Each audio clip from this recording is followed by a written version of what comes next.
जय बजरंग बली। नमस्कार मित्रों, हिंदू धर्म में हनुमान जयंती का विशेष महत्व है।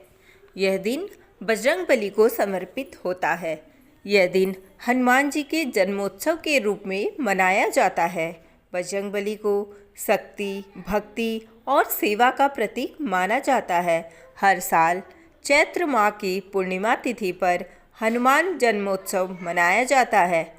जो व्यक्ति इस दिन व्रत रख कर हनुमान जी की उपासना करता है, उसके सभी मनोरथ पूर्ण होते हैं, संकटों से मुक्ति मिलती है और जीवन में सुख, शांति व खुशहाली आती है।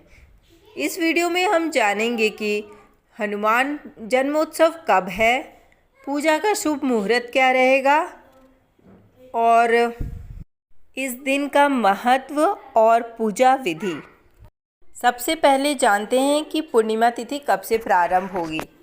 चैत्र पूर्णिमा की तिथि 12 अप्रैल को प्रातः 3:20 पर होगी और इस तिथि की समाप्ति 13 अप्रैल को सुबह 5:52 पर होगा।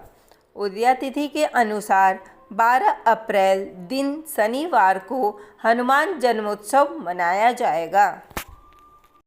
पूजा का शुभ मुहूर्त। देखिए, पहला तो जो पूजा का शुभ मुहूर्त है वो सुबह 7:34 से 9:12 तक रहेगा और जो दूसरा मुहूर्त है वो शाम के समय है। शाम को 6:46 से रात 8:08 तक रहेगा। हनुमान जन्मोत्सव का महत्व। धर्म ग्रंथों के अनुसार हनुमान जी ही एक ऐसे देव हैं जो आज भी पृथ्वी पर मौजूद हैं। इसलिए हनुमान जन्मोत्सव के दिन बजरंग बली की पूजा अर्चना करने से बल और बुद्धि की प्राप्ति होती है। साथ ही साथ सभी मनोरथ भी पूर्ण होते हैं। इसलिए इस दिन हमें बजरंग बली की पूजा अर्चना अवश्य करनी चाहिए और अपने बच्चों से भी बजरंग बली की पूजा अवश्य करानी चाहिए। पूजा विधि। देखिए, बजरंग बली की पूजा करना बहुत ही सरल है। बस कुछ चीज़ों का हमें ध्यान रखना पड़ता है। आप बजरंग बली की पूजा चाहे तो मंदिर जाकर कर सकते हैं और चाहे या फिर घर पर भी कर सकते हैं।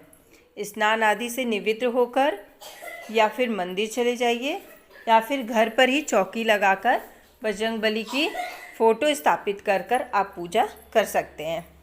बजरंग बली को देसी घी का, चमेली के तेल का या फिर सरसों के तेल का दीपक जलाना चाहिए।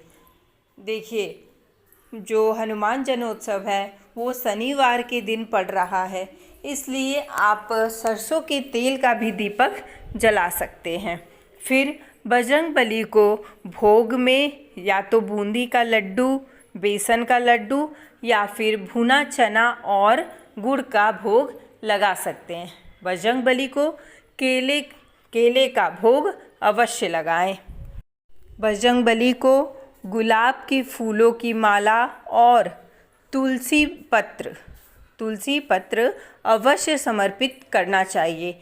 आप चाहें तो तुलसी पत्र का 21 पत्र लेकर उसकी माला तैयार कर बजरंग बली को अर्पित कर सकते हैं। बजरंग बली को पान की बीड़ा भी चढ़ाने से बजरंग बली अति प्रसन्न होते हैं। फिर आपको बजरंग बली के सामने सुंदरकांड का पाठ करना चाहिए या फिर बजरंग बाण का या फिर हनुमान चालीसा का। हनुमान चालीसा का पाठ कम से कम 3 बार अवश्य करना चाहिए। उसके बाद कपूर से बजरंग बली की आरती करके पूजा संपन्न करना चाहिए। एक बात ध्यान रखना चाहिए कि बजरंग बली की पूजा करने से पहले हमें श्री राम को स्मरण अवश्य करना चाहिए। आप चाहें तो उनकी कोई स्तुति बोल सकते हैं और नहीं तो 11 बार श्री राम कर आप जप करके फिर आप बजरंग बली की पूजा शुरू करिए। धन्यवाद।